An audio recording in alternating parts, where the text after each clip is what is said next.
এই মুহূর্তে আমি অবস্থান করছি সালথা সোনাপুর ইউনিয়নে সোনাপুর বাজারে।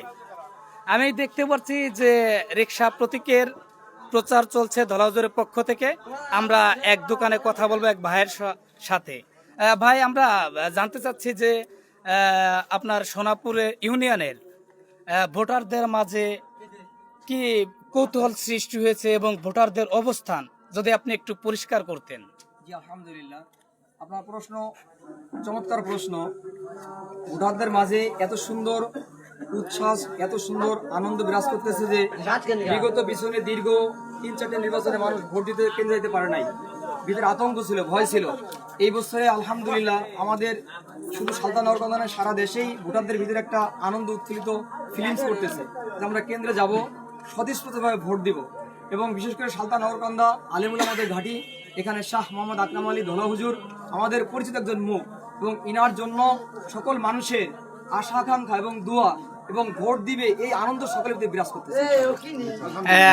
আর একটা কথা আমি বলতে চাচ্ছি যে আপনি বাস্তবমুখী পরিবেশ থেকে ধলা হুজুরের যে অবস্থান দেখছে তাতে কতটুকু আশাবাদী যে আমাদের ধলা হুজুর এখানের যে লড়াইটা হচ্ছে এই লড়াইয়ে জনপ্রিয়তার শীর্ষ নেতা হিসেবে ধলা হুজুর কতটা এগিয়ে আছে যদি একটু বলতেন আপনি। আলহামদুলিল্লাহ, সুন্দর প্রশ্ন।